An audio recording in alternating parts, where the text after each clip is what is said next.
엔간히들 즈해. 시끄러워서 구경할 수가 없잖아. 뭐라고? 너 지금 뭐라고 했어? 동네 공원 벤치 앞 장기판 위로 날카로운 정적이 흘렀습니다. 젊은 여성의 목소리였지만 묘한 긴장감을 일으켰어요. 황당하다는 표정으로 정장 차림의 조폭들이 돌아봤고 장기판의 할아버지들마저 눈이 휘둥그레졌습니다. 험악한 사내들이 인상을 구겼지만 세라는 차갑게 바라볼 뿐이었죠. 예상치 못한 팽팽한 긴장 속에 이제 무슨 일이 벌어질지 아무도 예상할 수 없었습니다. 어르신들의 명의를 도용해 사기를 치는 일당, 그리고 그 뒤에는 구청과 손잡은 거대한 조직까지 조용히 담배나 건네며 살고 싶었을 뿐인 전직 707 특임대 윤세라 팀장의 묵직한 반격이 지금 시작됩니다. 드라마 시작 전 구독과 좋아요 부탁드립니다. 어디서 듣고 계신지 댓글 남겨주시면 힘차게 인사드리겠습니다. 새벽 4시 하얗게 질린 편의점 형광등 불빛이 텅 빈 주차장 아스팔트 위로 건조하게 떨어지고 있었습니다. 매장 안은 일정한 주기로 웅웅거리는 냉장고 모터 소리와 폐기를 앞둔 삼각김밥의 눅눅한 김 냄새로 채워져 있었죠. 세라는 진열대에 늘어선 캔 커피의 바코드를 정면으로 맞추며 열을 정돈하고 있었습니다. 밀리미터 단위의 오차도 허용하지 않는 편의점 알바생에게는 전혀 필요 없는 과도하게 정밀한 손놀림이었어요. 그때 진열대 맨 윗칸에 아슬아슬하게 놓여있던 묵직한 유리 음료수병 하나가 바닥을 향해 곤두박질 쳤습니다. 깨지기 직전의 찰나, 세라의 마른 손이 뱀처럼 허공을 갈랐습니다. 바닥에 닿기 한 뼘 전 그녀의 소나기가 묵직한 유리병의 목을 완벽하고 단단하게 낚아챘죠. 계산대 앞에서 졸고 있던 야간 교대 동료가 눈을 휘둥그레 떴습니다. 와, 누나 반사신경 미쳤네요. 떨어지는 걸 어떻게 잡았어요? 세라는 표정 하나 바꾸지 않았습니다. 무심하게 유리병을 다시 진열대에 올려놓으며 가볍게 대답했죠. 운이 좋았어. 그녀의 왼쪽 가슴에는 윤세라라는 이름이 또렷하게 적힌 플라스틱 명찰이 매달려 있었습니다. 카운터 아래에는 요가 해부학 교재가 펼쳐져 있었죠. 사람의 몸을 유연하게 풀고 호흡을 다스리는 법을 배우기 시작한 지 반년째였습니다. 오전 6시 55분. 밤새도록 거리를 배회하던 어둠이 걷히고 창밖으로 푸르스름한 봄날의 새벽빛이 스며들기 시작했습니다. 세라가 포스기 앞을 정리하며 짧은 한숨을 뱉어낼 때였어요. 정확히 7시 정각. 편의점 자동문이 열리는 경쾌한 알림음이 울렸습니다. 세라는 고개를 들지 않고도 누가 들어왔는지 단번에 알 수 있었습니다. 매일 아침 교대 직전, 이 시간에 1분의 오차도 없이 들어오는 유일한 손님, 최영달 영감이었습니다. 소매 끝이 조금 해졌지만 먼지 하나 없이 깔끔하게 다려진 얇은 베이지색 봄 점퍼, 영감의 걸음걸이는 서두르는 법 없이 언제나 정중하고 차분했습니다. 그는 카운터 앞으로 다가와 빳빳한 1,000원짜리 지폐 4장과 500원짜리 동전 하나를 미리 준비해 소리 없이 내려놓았죠. 세라는 묻지도 않고 늘 피우는 곽 담배 하나를 꺼내 밀어주었습니다. 오늘도 수고했어요, 윤 학생. 명찰에는 분명 윤세라라고 적혀 있었지만 영감은 늘 그녀를 윤 학생이라 불렀습니다. 영감은 담배를 점퍼 안주머니에 챙겨 넣으며 낮고 정중한 목소리로 짧게 인사를 건넸어요. 세라는 가볍게 머리를 숙이며 인사했습니다. 감사합니다. 안녕히 가세요. 딱 10초. 카운터 위로 동전이 놓이는 소리와 짧은 목례가 오가는 이 찰나의 순간. 대화다운 대화 한 번 나눈 적 없지만 매일 아침 반복되는 이 규칙적인 10초가 세상과 단절된 세라에게 남은 유일하고도 온기 있는 인간관계였습니다.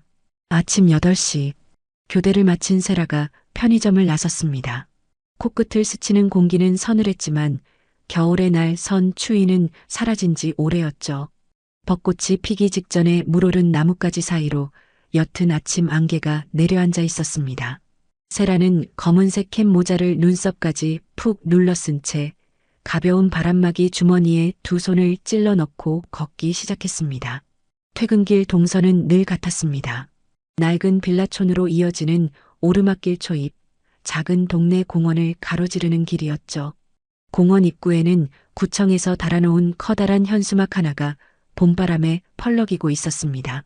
성호구청과 함께하는 어르신 디지털 포용사업 스마트폰 교체 지원. 흔해 빠진 관공서의 문구. 세라는 현수막 아래를 무심하게 지나쳤습니다. 그녀의 시선이 머문 곳은 공원 안쪽의 커다란 느티나무 아래였죠. 그곳에는 낡은 나무 벤치를 가운데 두고 얇은 등산복 차림의 노인 서너 명이 옹기종기 모여 있었습니다. 그들 한가운데 놓인 것은 손때가 묻어 반질반질해진 나무 장기판이었어요. 그리고 벤치 한 구석에는 아침에 편의점을 다녀갔던 영달 영감이 허리를 꼿꼿하게 편 채 대국을 지켜보고 있었습니다. 세라는 매일 아침 퇴근길마다 이 벤치 앞을 지나갔습니다. 하지만 단 한 번도 걸음을 멈춘 적은 없었죠. 누구와도 섞이는 것을 피하며 유령처럼 살아가는 그녀였습니다. 하지만 오늘은 달랐습니다. 아따, 거기를 막으면 어떡해. 막아, 길이 막혔잖아. 가만히 있어봐. 다 생각이 있어서 두는 거니까 조용히 좀 혀. 노인들의 왁자지껄한 훈수 소리가 공원의 서늘한 공기를 훈훈하게 데우고 있었습니다. 평소라면 곁눈질도 주지 않고 지나쳤을 그 벤치 앞에 세라는 두 발을 멈추고 섰습니다. 시선은 벤치 위 낡은 장기판을 향해 있었죠. 세라의 머릿속에서 조각난 나무 알들이 놓인 그 좁은 판이 순식간에 하나의 치열한 전술 지도로 재구성되기 시작했습니다. 우측 측면 방어선 붕괴, 중앙포의 화력 분산, 상대의 보급로 차단, 과거 대테러 진압작전에서 수없이 짜냈던 기동전술의 흐름이 낡은 장기판 위로 고스란히 겹쳐졌습니다. 세라의 시선이 장기판의 치명적인 틈새를 집요하게 쫓고 있을 때였어요. 윤 학생, 장기 둘 줄 아나 보네. 조용한 목소리에 세라가 고개를 들었습니다. 어느새 대국을 지켜보던 영달 영감이 세라를 쳐다보고 있었죠. 점퍼 주머니에 두 손을 넣은 영감의 눈빛은 매일 아침 편의점 카운터 앞에서 마주쳤을 때처럼 차분하고 정중했습니다. 세라가 짧게 머뭇거리다 대답했습니다. 조금 듭니다. 그럼 이리 와서 한 수 더 봐. 김영감이 아주 답답하게 판을 막아놔서 속이 다 터지려던 참이었어. 영달 영감이 옆으로 살짝 몸을 비켜주며 벤치 끝자리를 내주었습니다. 세라는 조심스럽게 다가가 벤치 끝에 엉덩이를 걸쳤습니다. 그녀는 장갑도 끼지 않은 거친 맨손을 뻗어 낡고 차가운 나무 장기알 하나를 집어들었어요. 머릿속으로 계산해 두었던 완벽한 퇴로 차단과 포위망 구축의 한 수. 세라의 손끝이 장기판 위로 짧고 간결하게 움직였습니다. 경쾌한 마찰음과 함께 세라의 장기알이 판 위에 내려앉았습니다. 어허, 거기를 파고든다고? 노인들의 눈이 동그랗게 커지며 호들갑 섞인 감탄사가 터져나왔습니다. 영달 영감도 묵묵히 장기판을 내려다보며 옅은 미소를 지었죠. 얼마 후 낡은 빌라 원룸으로 돌아온 세라는 가방을 바닥에 내려놓았습니다. 그리고 방 한가운데에 돌돌 말려있던 보라색 요가 매트를 발끝으로 툭 밀어 길게 펼쳤어요.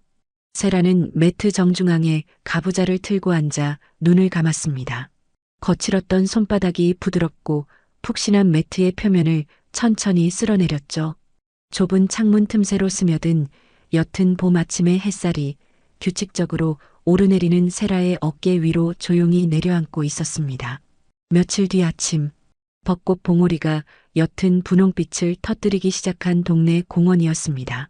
세라는 낡은 벤치 한 구석에 서서 묵묵히 장기판을 내려다보고 있었어요. 밤샘 알바의 피로가 어깨를 짓누르고 있었지만 노인들의 투박한 장기알 소리를 듣고 있으면 묘하게 머릿속이 맑아졌습니다. 영달 영감이 허리를 꼿꼿하게 편 채로 훈수를 두고 있었고 공원의 아침은 평화롭게 흘러가고 있었죠. 그 평온한 공기를 가르고 말끔한 정장 차림의 청년 셋이 다가왔습니다. 그들의 목에는 관공서 직원들이 멜 법한 파란색 사원증 목걸이가 걸려 있었어요. 가장 앞장선 남자는 왁스로 머리를 깔끔하게 넘긴 양태호였습니다. 그는 사람 좋은 미소를 활짝 지으며 장기판 주위로 모여든 노인들에게 두툼한 서류 뭉치와 홍보용 휴지를 싹싹하게 나눠주기 시작했습니다. 어르신들, 안녕하세요. 저희는 성호구청에서 위탁받고 나온 디지털 포용사업단입니다. 구청장님 지시로 동네 어르신들 낡은 휴대폰을 최신형 스마트폰으로 전면 교체해드리고 있습니다. 기계값, 요금 전부 무료니까 여기 서류에 이름만 적어주시면 됩니다. 무료라는 말과 구청이라는 단어에 노인들의 눈이 흔들렸어요. 아이고, 마침 내 전화기가 고장나서 소리도 안 들렸는데 이거 진짜 나라에서 공짜로 바꿔주는 거요. 김영감이 반색하며 태호가 내민 볼펜을 쥐려던 참이었습니다. 잠깐만 기다려봐. 조용히 장기판을 지켜보던 영딸 영감이 벤치에서 몸을 일으켰습니다.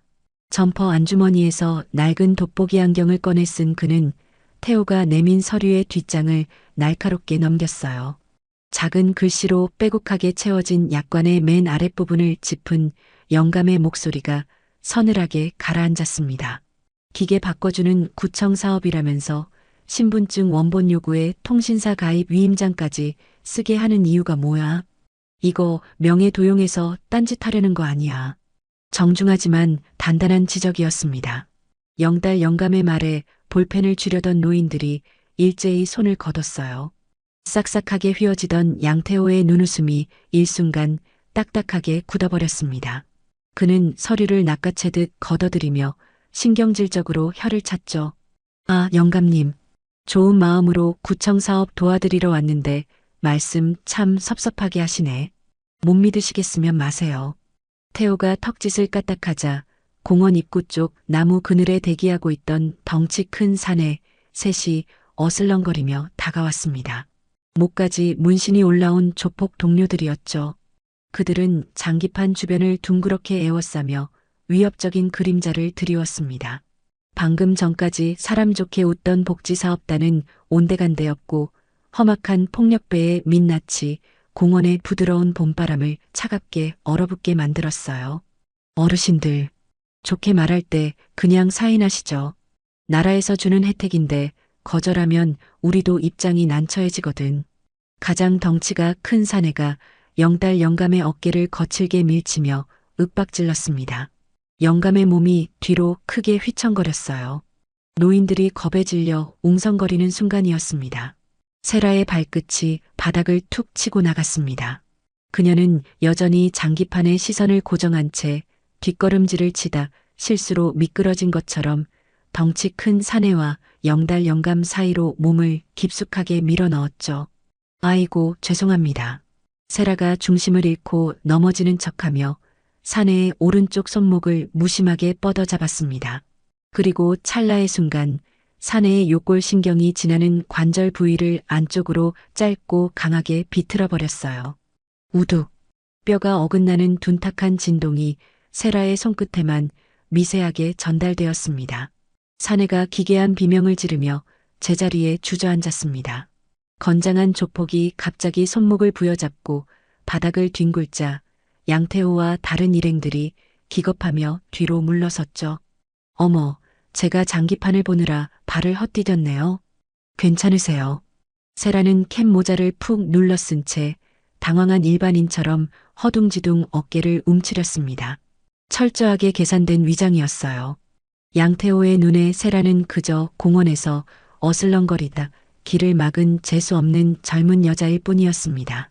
방금 자신의 손목을 부러뜨릴 뻔한 힘이 저 마른 여자의 것이라고는 꿈에도 생각하지 못했습니다. 양태호는 바닥을 구르는 부하를 짜증스럽게 걷어차며 인상을 구겼습니다. 백주대낮에 열린 공원에서 소란을 피워 경찰이 출동하는 건 그가 가장 피하고 싶은 일이었습니다. 재수없게 진짜. 어르신들, 저희는 다음에 다시 올게요. 그때는 현명하게 판단하시길 바랍니다. 그는 불쾌한 기색을 숨기지 않고 일행들을 챙겨 공원을 빠져나갔습니다. 위협적인 그림자가 사라지자 그제야 노인들의 굳어있던 숨통이 트였습니다. 하지만 그들의 시선은 세라를 향해 곱지 않았어요. 젊은 아가씨가 왜 굳이 끼어들어서 분란을 만들어. 저놈들 무서운 놈들인 거 안 보여. 김영감이 오히려 세라에게 핀잔을 주며 혀를 끌어찼습니다. 고마움보다는 앙심을 품은 자들이 다시 찾아올지도 모른다는 생존의 두려움이 앞선 것이었죠. 노인들은 서둘러 장기판을 쓸어 담고 뿔뿔이 흩어졌습니다. 세라는 변명하지 않고 묵묵히 벤치 앞을 지켰습니다. 자신이 나설 때마다 사람들이 두려워하며 등을 돌리는 풍경은 군복을 벗고 세상에 숨어든 이후 늘 익숙하게 겪어왔던 패턴이었으니까요. 세라가 조용히 돌아서려는 찰나였습니다. 윤 학생, 홀로 벤치에 남아있던 영딸 영감이 세라를 불렀습니다. 그는 구겨진 점퍼깃을 정돈하며 낮고 차분한 목소리로 입을 열었죠. 고마웠어. 영딸 영감은 탓하지도 캐묻지도 않았습니다. 그저 세라가 일부러 몸을 던져 자신과 노인들을 막아주었다는 사실 하나만을 조용히 짚어주었죠. 그 짧고 정중한 한마디가 세라의 낡은 바람막이 위로 내려앉은 봄 햇살보다 조금 더 묵직하게 다가왔습니다. 며칠 뒤 오후 벚꽃잎이 흩날리는 공원의 평화는 그리 길지 않았습니다. 양태호가 대여섯 명의 건장한 사내들을 이끌고 다시 나타났어요. 이번에는 관공서 직원을 흉내내던 파란색 목걸이도 사람 좋게 휘어지던 눈웃음도 없었습니다. 그는 두꺼운 서류 뭉치를 벤치 위로 거칠게 툭 던졌습니다. 어르신들, 좋게 말할 때 여기 도장들 찍으시죠. 나라에서 하는 일 자꾸 방해하시면 곤란합니다. 싸늘한 협박이 벚나무 아래로 무겁게 가라앉았어요. 노인들이 잔뜩 겁에 질려 서로의 눈치만 살피고 있을 때였습니다. 최영딸 영감이 자리에서 꼿꼿하게 일어났습니다. 당신들 사기꾼인 거 다 알고 있어. 당장 나가지 않으면 경찰에 신고하겠네. 단호한 목소리였습니다. 양태호의 턱관절이 미세하게 일그러졌죠. 그가 손짓을 하자 가장 덩치가 큰 사내가 최영딸 영감을 향해 거칠게 걸음을 옮겼습니다. 사내의 두꺼운 팔이 허공을 갈랐고 벤치 위에 놓여있던 낡은 장기판이 시멘트 바닥으로 처박혔어요. 나무 장기알들이 시멘트 바닥 위로 사방으로 흩어지며 건조하고 날카로운 파열음을 냈습니다. 붉고 푸른 글씨가 적힌 나무 조각들이 흙먼지 위로 나뒹굴었죠. 노인들의 유일한 안식처이자 일상의 평화가 무참히 박살나는 소리였습니다. 벤치 주변의 공기가 순식간에 얼어붙었어요. 그 순간 벤치 구석에 조용히 앉아있던 윤세라가 천천히 몸을 일으켰습니다. 더 이상 장기를 구경하는 어설픈 동네 알바생의 모습이 아니었어요. 캡모자 아래로 가라앉은 서늘한 동공이 눈앞의 사내들을 정밀하게 훑어내기 시작했습니다. 세라는 길게 늘어선 나무 벤치들이 만드는 좁은 틈새로 걸음을 옮겼어요. 바닥에 고정된 벤치 사이의 간격은 성인 2명이 동시에 지나가기 힘든 비좁은 통로였습니다. 다수의 적을 1대1 상황으로 완벽하게 분리해내는 완벽한 전술적 병목 지점이었죠. 가장 먼저 달려든 사내가 굵은 팔뚝을 크게 휘둘렀습니다. 세라는 고개를 가볍게 비켜 둔탁한 타격을 피했어요. 동시에 뻗어나온 사내의 팔목을 단단하게 낚아채고 요골과 척골이 교차하는 관절의 가동 범위를 역으로 짧게 꺾어버렸습니다. 뼈가 엇갈리는 둔탁한 진동과 함께 거구가 단 한 번의 저항도 하지 못한 채 시멘트 바닥으로 고꾸라졌어요. 다음 사내가 좁은 통로를 억지로 비집고 거칠게 다가왔습니다. 세라는 피하지 않고 오히려 반보 앞으로 깊숙이 파고들었죠. 그리고 사내의 무릎 뒤쪽 체중을 지탱하는 오금 인대를 정확하게 압박했습니다. 다리가 풀린 사내가 제자리에 주저앉자 세라는 곧바로 손날을 세워 쇄골하단 신경총을 짧게 내리쳤어요. 사내는 비명조차 지르지 못하고 그대로 기절했습니다. 이어지는 움직임은 감정이 철저히 배제된 기계처럼 정교하고 차가운 동작이었습니다.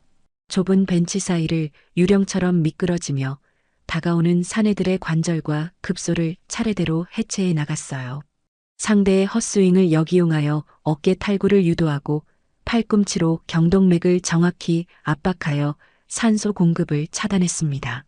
피 한 방울 튀지 않는 기계적이고 압도적인 제압. 대여섯 명의 사내들이 시멘트 바닥에 엎어져 완전한 무력화 상태에 빠지기까지 걸린 시간은 단 30초가 채 되지 않았어요. 양태호는 그 압도적인 광경을 벤치 뒤에서 조용히 지켜보고 있었습니다. 그의 눈빛은 도망치는 삼류 건달의 것이 아니었어요. 물리적인 힘으로는 눈앞의 여자를 당장 이길 수 없다는 것을 빠르게 인정하는 지독하게 계산적인 포식자의 동공이었습니다. 양태호는 바닥을 구르는 부하들을 챙기지도 않은 채 신속하게 공원 밖으로 몸을 피했습니다. 물리력이 통하지 않는다면 자신이 가진 진짜 무기인 행정과 제도의 덫을 짜서 돌아오겠다는 무언의 후퇴였어요.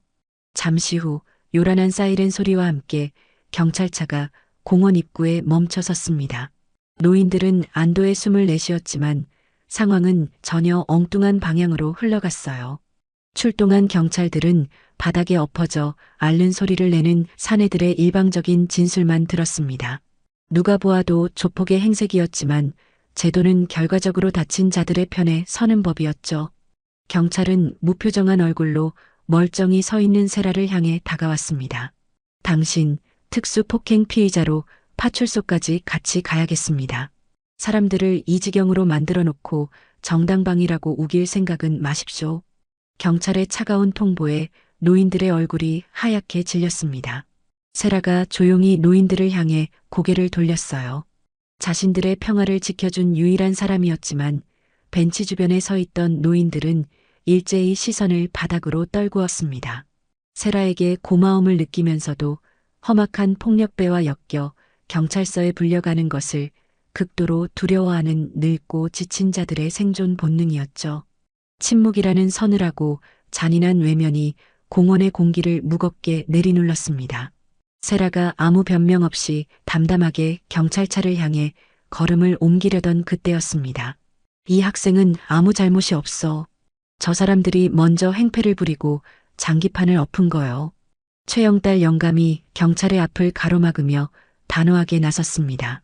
얇은 봄 점퍼 자락이 미세하게 떨리고 있었지만 그의 목소리만큼은 쇳덩이처럼 묵직하고 흔들림이 없었죠. 내가 같이 가서 모든 걸 빠짐없이 증언하겠네. 내 두 눈으로 똑똑히 봤으니까. 모두가 고개를 숙인 텅 빈 공원. 그곳에 홀로 남아 자신을 변호하는 정중한 노인의 모습이 세라의 시야에 가득 찼습니다. 봄바람에 흩날리는 벚꽃잎들이 최영달 영감의 꼿꼿한 어깨 위로 조용히 내려앉고 있었어요. 그것이 며칠 뒤 영감에게 닥쳐올 가장 외롭고 잔인한 비극의 닻을 내리는 순간이라는 것을 세라는 아직 알지 못했습니다. 파출소의 차가운 철제 의자. 세라는 조서에 짧게 서명을 마치고 경찰서를 빠져나왔습니다. 대여섯 명의 사내들을 시멘트 바닥에 엎어지게 만든 폭행 사건이었지만 경찰은 세라를 오래 잡아둘 명분이 없었죠. 끝까지 자리를 떠나지 않고 꼿꼿하게 정당방위를 주장해준 최영달 영감의 진술 덕분이었습니다. 며칠 뒤 오후 낡은 베이지색 봄 점퍼를 입은 최영달 영감이 동네 번화가로 향했습니다. 화려한 네온 사인과 최신 스마트폰 홍보물이 요란하게 번쩍이는 통신 대리점 앞이었어요. 양태호가 공원에서 노인들에게 나눠주었던 전단지 속 바로 그 주소였습니다. 영감은 주저없이 유리문을 열고 안으로 들어섰습니다. 매장 안쪽 카운터에 비스듬히 기대어 스마트폰을 들여다보던 양태호가 고개를 들었죠. 영감은 흔들림 없는 단호한 목소리로 입을 열었습니다. 우리 동네 어르신들한테 사기치지 마. 당장 그 서류들 다 없던 일로 돌려놔. 양태호의 입꼬리가 비틀리며 조롱 섞인 헛웃음이 터져나왔습니다. 그는 귀찮은 파리를 쫓듯 턱짓을 까딱했어요. 그러자 매장 안쪽 굳게 닫혀있던 뒷방문이 열리며 목에 문신을 한 건장한 사내가 어슬렁거리며 걸어 나왔습니다. 사내는 다짜고짜 영감의 마른 어깨를 거칠게 움켜쥐고 대리점 밖으로 밀어붙였어요. 냄새나는 노인네가 어디서 영업 방해를 하고 지랄이야. 당장 안 꺼져. 거친 손길에 짐짝처럼 떠밀린 최영달 영감의 낡은 구두가 대리점 앞 가파른 대리석 계단 끝에서 헛디뎌졌습니다. 중심을 잃은 영감의 앙상한 몸이 속절없이 허공을 갈랐죠. 계단 아래로 굴러떨어지는 둔탁하고 끔찍한 파열음. 낡은 봄 점퍼가 차가운 시멘트 바닥에 웅크려진 채 미동조차 하지 않았습니다. 뼈마디가 무너져 내린 치명적인 고관절 골절이었습니다. 요란한 사이렌 소리와 함께 영감이 응급실로 실려갔다는 소식을 듣고 세라는 곧바로 관할 경찰서로 향했습니다. 상해 혐의로 고소장을 내밀었지만 돌아온 것은 차갑고 건조한 서류상의 활자와 무기력한 대답뿐이었죠. CCTV 영상 다 돌려봤습니다. 할아버지가 자발적으로 매장에 찾아가서 실랑이를 벌이다가 본인 발이 꼬여서 계단에서 넘어진 사고예요. 직원이 직접적으로 주먹을 휘두르거나 발로 찬 장면은 없습니다. 폭행으로 엮기 힘들어요.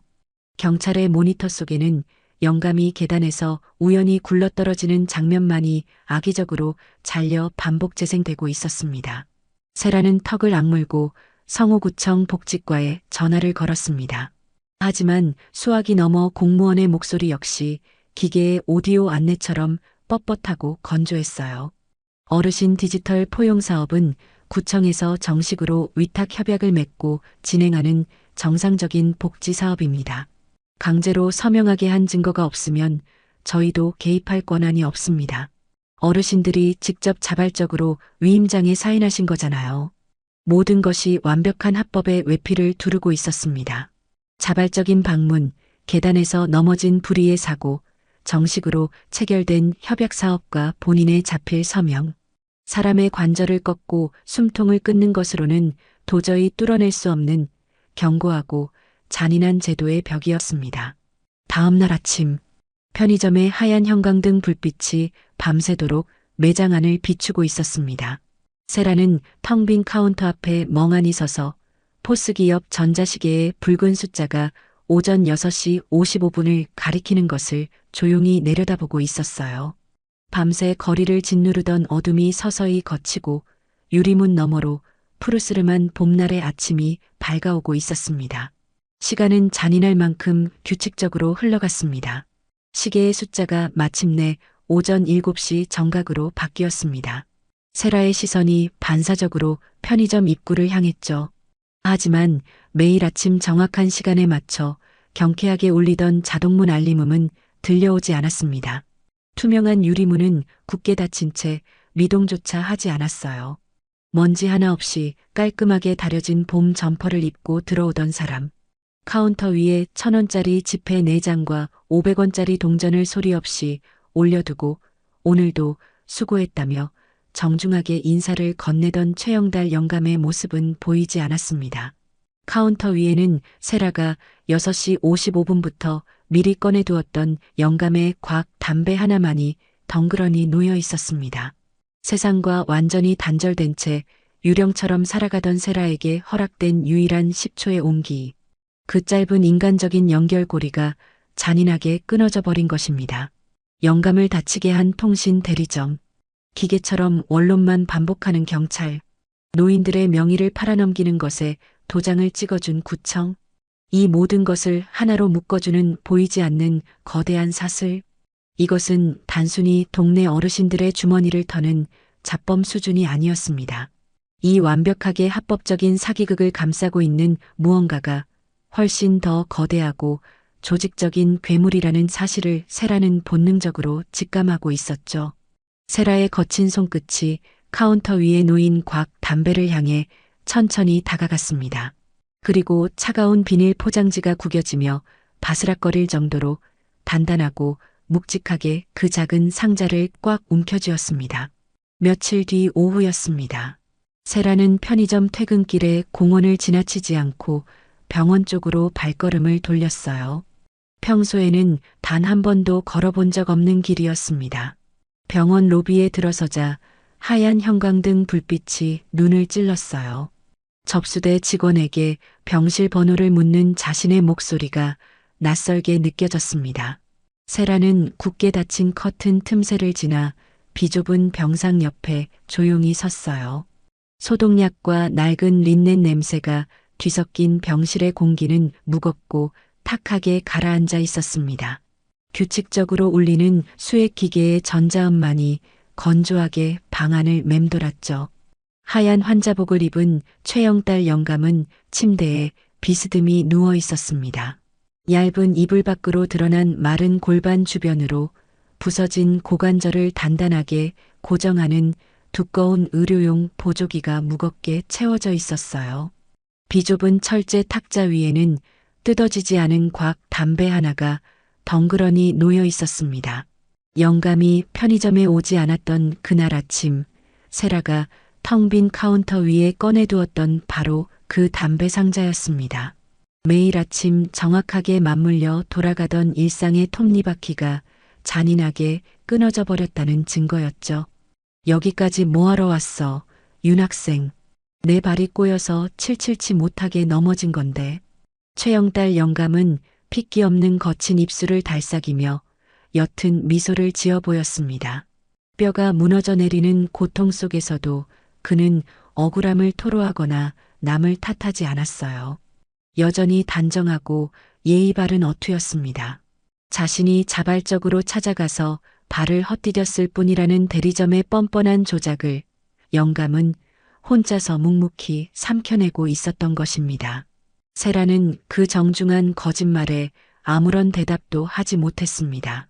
영감의 앙상한 손등 위로 병원 링거줄이 늘어져 있었어요. 그 손은 며칠 전까지 장기야를 집어들고 편의점 카운터 위에 동전을 정확하게 올려놓던 바로 그 손이었습니다.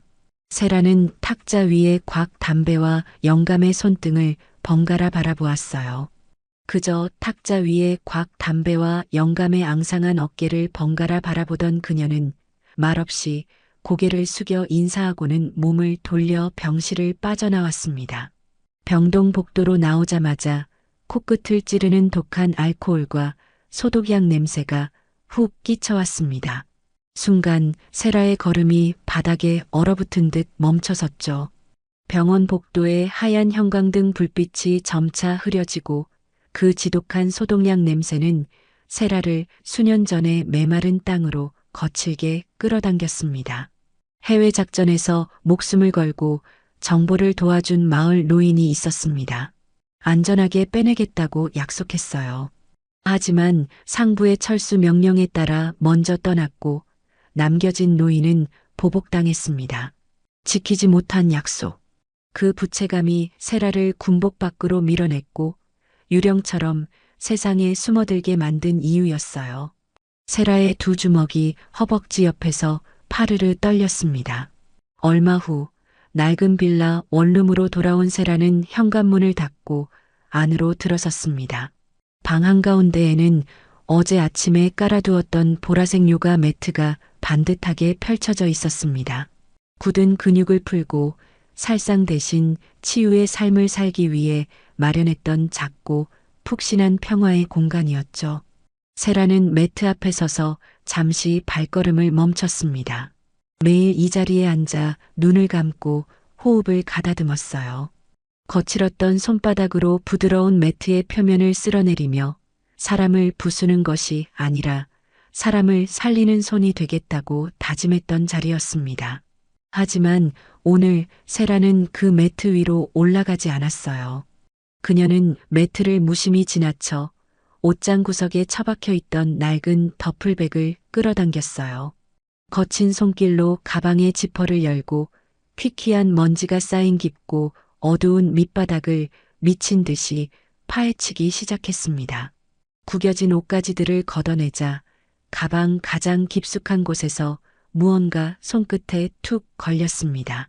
세라의 손가락이 그것을 단단히 움켜쥐고 천천히 밖으로 끄집어냈어요. 찰그락 짤랑. 짧고 건조한 금속 마찰음이 고요한 원룸의 공기를 갈랐습니다. 은빛의 얇은 쇠구슬 체인에 매달린 두 개의 낡은 금속판. 세라가 불명예 전역을 하던 날 유일하게 군에 반납하지 않고 숨겨나왔던 자신의 군번줄이었습니다. 가방 밑바닥에 오랫동안 잠들어 있던 금속의 표면은 소름이 돋을 만큼 차가웠습니다. 요가 매트의 부드러운 감촉과는 완전히 다른 무자비하고 건조한 질감이었죠. 금속판 표면에는 가방 밑바닥에 먼지가 옅게 붙어 있었어요. 세라가 엄지손가락으로 먼지를 천천히 닦아냈습니다. 그 아래로 각인된 이름과 번호가 드러났지만 세라는 읽지 않았어요. 읽지 않아도 손끝이 기억하는 글자들이었습니다. 세라는 허공에 매달린 군번줄을 손바닥으로 꽉 감싸쥐었습니다.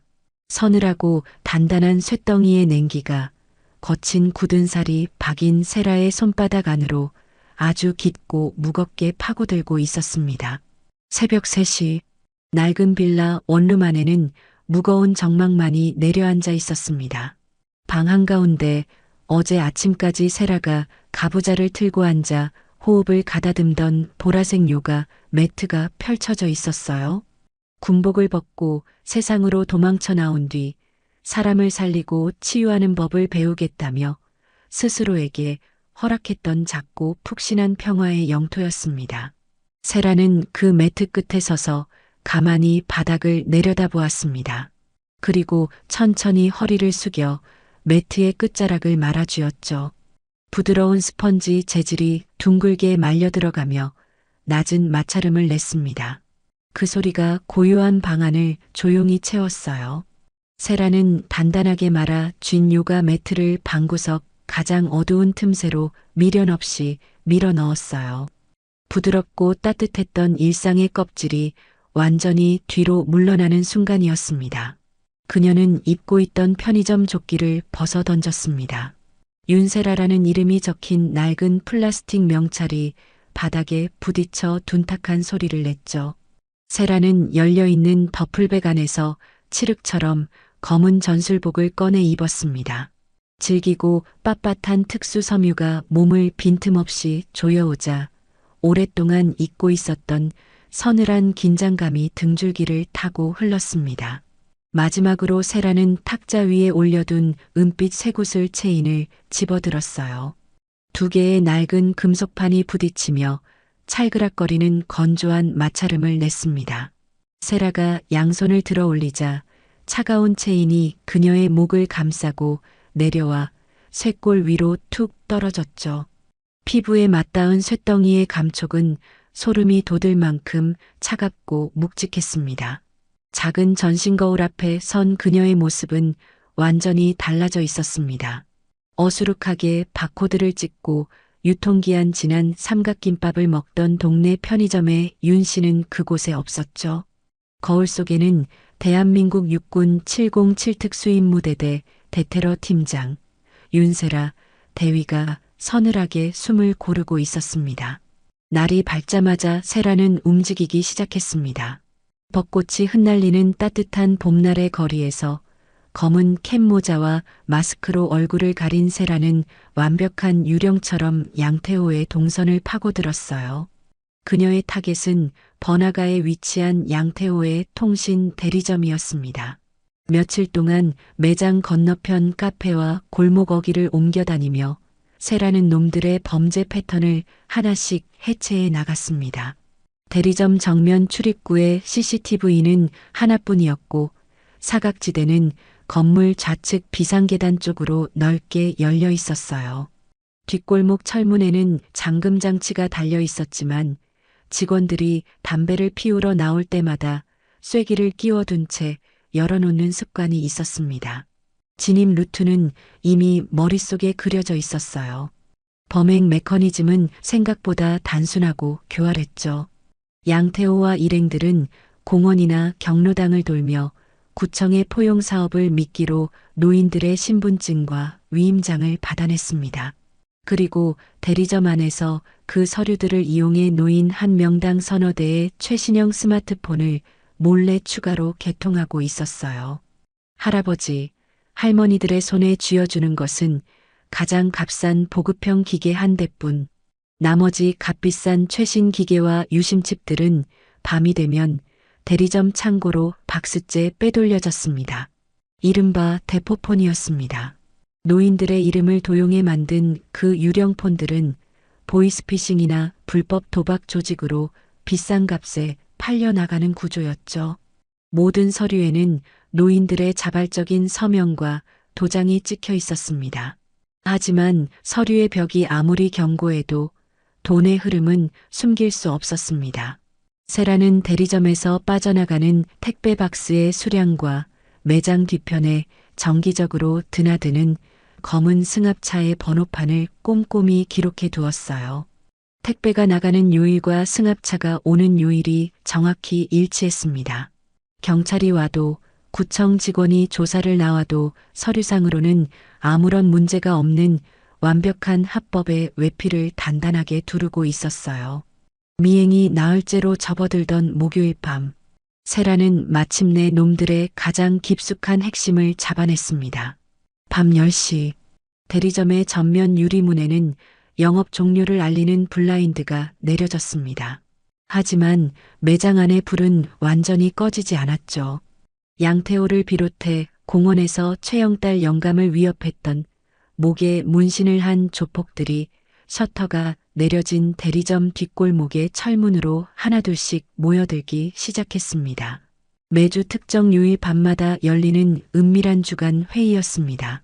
그들은 대리점 안쪽 창문 하나 없는 밀폐된 뒷방에 모여 일주일치 대포폰 판매 수익을 정산하고 있었습니다.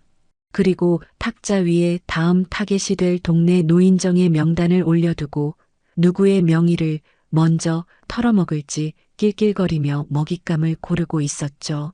최영달 영감의 앙상한 어깨를 계단 아래로 밀쳐 고관절을 산산조각 낸 바로 그놈들이 그 더러운 밀실 안에서 다음 사냥감을 고르며 잔을 부딪히고 있었던 것입니다. 세라는 대리점 뒷골목의 어두운 전봇대 그림자 속에 몸을 완벽하게 숨긴 채 서 있었습니다.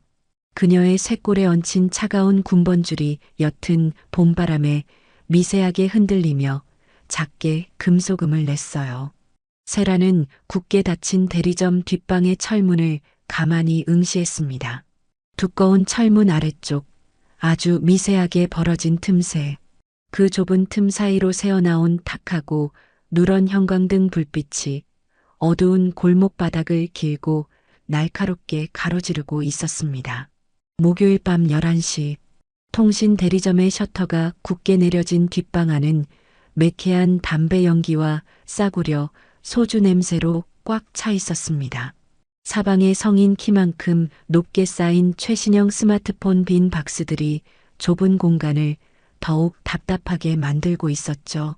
방 한가운데 놓인 낡은 접이식 테이블 위에는 먹다 남은 배달 음식 용기들이 어지럽게 널려 있었습니다. 양태호는 테이블 끝에 앉아 불법 개통 서류들과 노트북 화면을 번갈아 보며 계산기를 두드리고 있었어요. 그의 주위로 공원에서 행패를 부렸던 목에 문신을 한 조폭 5명이 삐딱하게 기대앉아 담배를 뻐끔거렸습니다. 이번 주 실적 아주 달달하네. 늙은이들 명의가 이렇게 쏠쏠한 돈이 될 줄이야. 양태호가 비릿한 미소를 지으며 모니터에서 눈을 뗐습니다. 다음 주는 경로당 쪽 할머니들 쳐. 거기 아직 우리가 안 뚫었잖아. 구청에서 나온 사은품이라고 세탁세제 몇 개 쥐어주면 알아서들 도장 찍어줄 거다. 사내들의 낄낄거리는 웃음소리가 좁은 뒷방 안으로 탁하게 번져나갔습니다. 그 역겨운 웃음이 절정에 달한 바로 그 순간이었어요.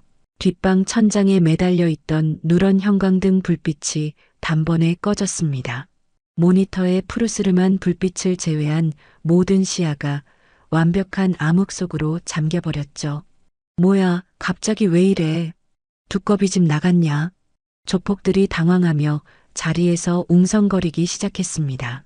그들은 알지 못했어요. 건물 외벽의 배전반을 완전히 차단해버린 세라가 굳게 닫혀있던 뒷방의 철문을 소리 없이 열고 이미 그들의 등 뒤로 진입했다는 사실을 말입니다. 칠흑 같은 어둠 속에서 세라의 쇄골에 얹힌 차가운 군번줄이 미세하게 떨리며 건조한 금소금을 냈습니다. 야, 핸드폰 플래시 좀 켜봐.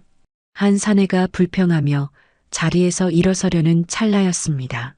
어둠 속을 미끄러지듯 파고든 세라의 발끝이 접이식 철제 의자를 강하게 걷어찼어요.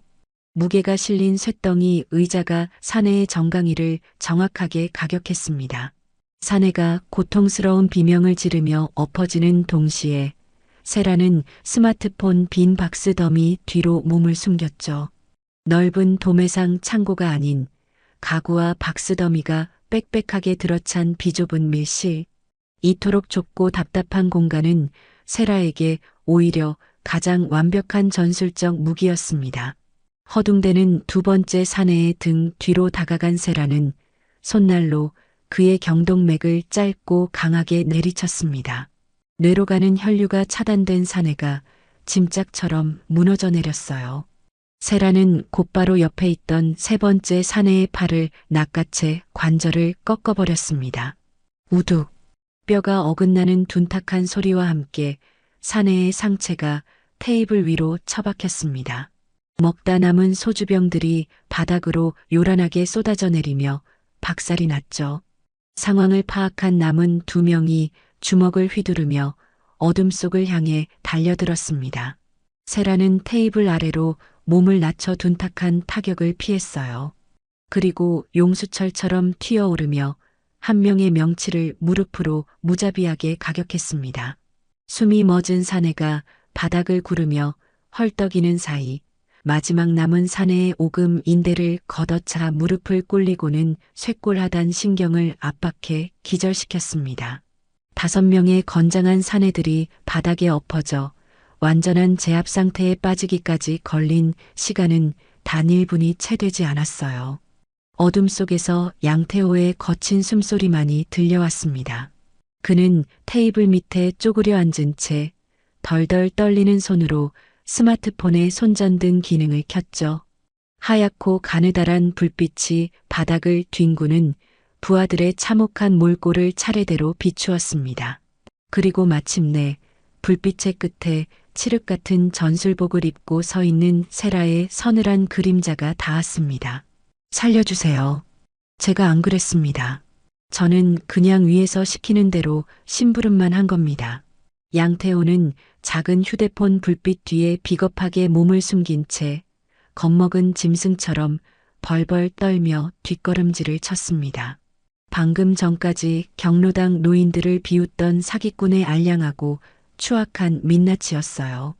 세라는 그 가증스러운 변명을 철저하게 무시했습니다. 그녀의 목표는 꼬리 자르기에 불과한 삼류 사기꾼의 목줄이 아니었으니까요. 세라는 테이블 위를 밝히고 있는 양태호의 노트북과 불법 개통 서류 뭉치를 단숨에 낚아챘습니다. 화면에는 양태호가 채 닫지 못한 엑셀 파일과 메신저 창이 선명하게 떠 있었습니다. 세라의 차가운 시선이 모니터의 활자들을 빠르게 훑어내렸어요. 노인들의 명의로 수천 대씩 개통된 대포폰의 일련 번호와 유통 경로, 그리고 이 거대한 사기극의 검은 돈이 최종적으로 모여드는 하나의 이름, 장현우. 전국의 수백 개의 매장을 거느린 거대 통신 대리점 체인의 대표였습니다. 그것이 끝이 아니었습니다. 노트북 폴더 안에는 성호구청 복지과 공무원이 동네 노인들의 생계 수당 명단과 개인정보를 통째로 넘긴 거래 내역이 고스란히 들어 있었죠. 심지어 구청장이 직접 어르신 디지털 포용 사업이라는 이름으로 이 사기극의 공식 후원 명의를 내어준 직인 찍힌 공문 파일까지 발견되었습니다. 단순히 동네 어르신들의 쌈짓돈을 노린 동네 양아치 무리가 아니었어요. 대리점 대표의 끝없는 탐욕과 복지 공무원의 타락, 그리고 구청장의 묵인이 하나의 거대한 사슬로 완벽하게 엮인 조직적인 범죄였습니다. 세라는 턱을 악물며 노트북 화면을 거칠게 닫았습니다. 기기가 닫히는 둔탁한 소리가 밀실 안을 무겁게 울렸습니다. 그녀는 확보한 서류와 노트북을 전술 가방에 쑤셔넣고 쓰러진 사내들을 뒤로 한 채 대리점의 뒷문을 빠져나왔습니다. 서늘한 봄밤의 공기가 땀에 젖은 이마를 차갑게 스치고 지나갔어요. 세라의 묵직한 발걸음은 며칠 전 최영달 영감과 장기를 두었던 낡은 동네 공원 입구로 향했습니다. 아무도 없는 텅 빈 공원. 그 입구의 거대한 가로등 아래에는 구청에서 내건 커다란 현수막이 걸려 있었죠. 성우구청과 함께하는 어르신 디지털 포용 사업 스마트폰 교체 지원. 처음 이 공원을 지나가던 아침, 세라가 무심코 스쳐 지나갔던 바로 그 흔해 빠진 관공서의 문구였습니다. 하지만 지금 그 번듯한 글자들은 세상에서 가장 역겹고 소름 끼치는 위선의 상징으로 세라의 눈앞에 다가와 있었습니다. 노인들을 돕는다는 그 다정한 현수막 뒤에서 합법의 탈을 쓴 권력자들이 노인들의 피와 살을 발라먹고 있었던 것입니다. 세라는 가방 끈을 꽉 움켜쥔 채 허공에 매달린 그 가증스러운 천조가리를 조용히 올려다보았습니다. 어두운 밤하늘 아래 현수막의 끝자락만이 매서운 봄바람에 이리저리 찢길 듯 펄럭이며 요란하고 건조한 마찰음을 내고 있었습니다. 대리점 뒷방을 초토화시킨 다음 날 아침, 양태호의 찌질한 복수나 깡패들의 물리적인 습격은 없었습니다. 대신 훨씬 더 교활하고 숨막히는 반격이 세라의 낡은 원룸문을 두드렸죠. 우체부의 손에 들려온 두꺼운 등기 우편물 한 통, 빳빳한 봉투 안에는 통신 대리점 체인 대표 장현우의 이름으로 접수된 고소장이 들어 있었습니다. 죄목은 특수상해 및 영업방해. 밀실에서 벌어졌던 그들의 불법적인 정산과 흉악한 모의는 서류상에서 철저하게 지워져 있었어요. 오직 세라가 선량한 사업장에 무단 침입해 직원들을 폭행한 피의자로 둔갑해 있었습니다. 전술복을 입고 관절을 꺾어버린 세라의 물리적 제압이 도리어 그녀를 올가매는 완벽한 합법의 족쇄가 되어 돌아온 것입니다. 장현우의 서늘한 칼날은 세라에게만 향하지 않았습니다. 공원 벤치에 모여 장기를 두던 노인들의 낡은 우편함에도 성우구청 복지과에서 보낸 통지서가 일제히 꽂혔어요. 기초노령연금 및 취약계층 주거지원금 재심사 안내. 당장 이번 주까지 까다로운 소명 서류를 보완하지 않으면 다음 달부터 모든 수당이 중단된다는 내용이었습니다. 벼랑 끝에서 하루하루를 버티는 노인들에게 그것은 사형 선고나 다름없는 행정 폭력이었죠. 그뿐만이 아니었습니다. 지역 맘카페와 인터넷 커뮤니티에는 편의점 야간 알바를 하는 수상한 여자가 노인들을 선동해서 구청의 정상적인 복지 사업을 방해하고 있다는 악의적인 게시글들이 조직적으로 도배되기 시작했어요. 주먹 한 번 휘두르지 않고 상대의 숨통을 완벽하게 조여오는 거대하고 촘촘한 제도의 그물이었습니다. 그리고 가장 잔인하고 비열한 결정타는 병상에 누워있는 최영달 영감을 향했습니다. 인적이 드문 늦은 오후에 정영회가 병동, 목에 문신을 한 건장한 사내가 영감의 병실 문을 열고 조용히 안을 들여다보았습니다. 사내는 영감의 침상 곁으로 다가가지도 손가락 하나 건드리지도 않았죠. 그저 열린 병실 문턱에 비스듬히 기대선 채 부러진 고관절에 무거운 보조기를 차고 누워있는 영감을 향해 낮고 건조하게 한마디를 던졌을 뿐입니다. 어르신, 여기서 더 시끄럽게 굴고 경찰서 들락거리면 다음번엔 다리 하나 부러지는 걸로 안 끝납니다. 쥐 죽은 듯이 조용히 누워 계시는 게 건강에 좋으실 겁니다. 살갗을 찢고 뼈를 부수는 폭력보다 훨씬 더 소름 끼치고 명백한 살기였어요. 그 서늘한 협박 소식은 순식간에 동네 노인들 사이로 퍼져나갔습니다. 다음 날 해질녘, 편의점 출근을 준비하며 골목을 나서던 세라의 앞을 얇은 점퍼 차림의 노인들이 가로막았습니다. 늘 영딸 영감과 장기를 두던 김영감이 거칠고 주름진 두 손으로 세라의 옷소매를 덥석 쥐었어요. 세라야, 우리 여기서 그만하자. 세라의 서늘했던 눈동자가 미세하게 흔들렸습니다. 김영감의 목소리는 그녀를 향한 분노나 원망이 아니었죠. 공포에 질려 바들바들 떨고 있는 처절한 애원이었습니다. 내가 계속 나설수록 영딸이 형이 더 위험해져. 어제도 그 무서운 깡패놈들이 병실까지 찾아와서 협박했다잖아. 우리 노령연금 끊기는 건 둘째 치고 영달이 형 저러다 진짜 쥐도 새도 모르게 큰일 나. 제발 여기서 멈춰라. 응? 노인들은 세라를 탓하지 않았습니다. 그저 자신들의 유일한 방파제였던 최영달 영감이 더 처참하게 망가질까봐 겁에 질려버린 것입니다. 부들부들 떨리는 늙고 주름진 손길을 차마 쳐내지 못한 채 세라는 굳게 입술을 깨물었습니다. 세라의 가슴속 가장 깊고 어두운 곳에서 끔찍한 트라우마의 균열이 다시 벌어지기 시작했어요. 내가 섣불리 개입할수록, 저놈들을 자극할수록 내가 지키려던 사람들이 더 잔인하게 다치고 부서진다. 내가 이 싸움을 계속하는 것이 맞을까? 오히려 내가 나설수록 영달 영감이 더 위험해지는 것은 아닐까? 어젯밤 밀실을 쓸어버렸던 차가운 이성이 노인들의 떨리는 손길 앞에서 속절없이 흔들리고 있었습니다. 발걸음이 납덩이처럼 무거워진 세라가 조용히 동네 공원을 가로지르고 있었습니다. 늘 노인들의 왁자지껄한 훈수 소리와 장기알이 부딪히는 경쾌한 소리로 가득했던 공원은 거대한 묘지처럼 소름 끼치도록 고요했어요. 커다란 느티나무 아래 나무 벤치 주변에는 개미 한 마리 보이지 않았습니다. 장기판이 부서져 흩어졌던 그 흙바닥에는 아무도 다시 나타나지 않았죠. 세라의 시선이 벤치의 한쪽 구석에 조용히 머물렀습니다. 매일 아침 편의점 카운터에 동전을 올려놓고 낮에는 허리를 꼿꼿하게 편 채 정중하게 장기판을 내려다보던 최영달 영감의 자리. 주인을 잃고 덩그러니 남겨진 그 텅 빈 나무 벤치 위로 붉고 서늘한 저녁 햇살만이 비스듬하고 길게 내려앉고 있었습니다.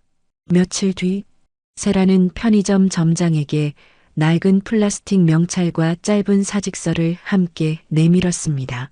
점장은 굳은 얼굴로 아무것도 묻지 않았죠. 짐을 싸는 데는 오랜 시간이 걸리지 않았습니다. 원룸 구석에 둔 보라색 요가 매트를 잠시 바라보다가 결국 더플백 위에 말아묶었습니다. 다시 펼칠 날이 올지는 알 수 없었어요.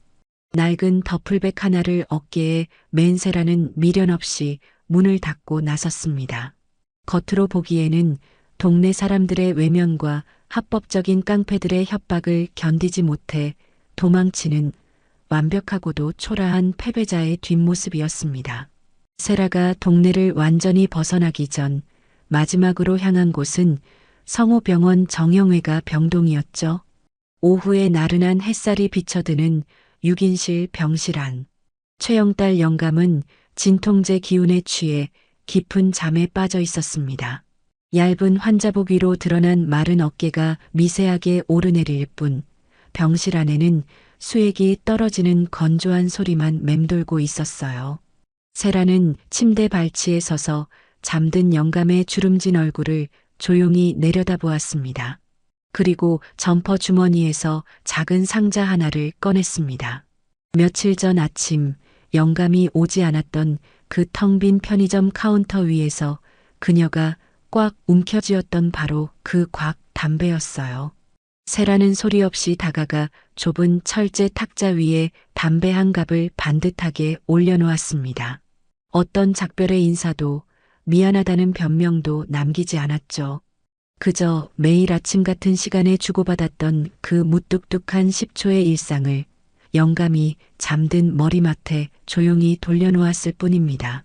세라는 탁자 위에 놓인 담배 상자를 손끝으로 한번 반듯하게 밀어 정돈했습니다. 매일 아침 편의점 진열대에서 바코드를 맞추던 것과 똑같은 쓸데없이 정밀한 손놀림이었어요.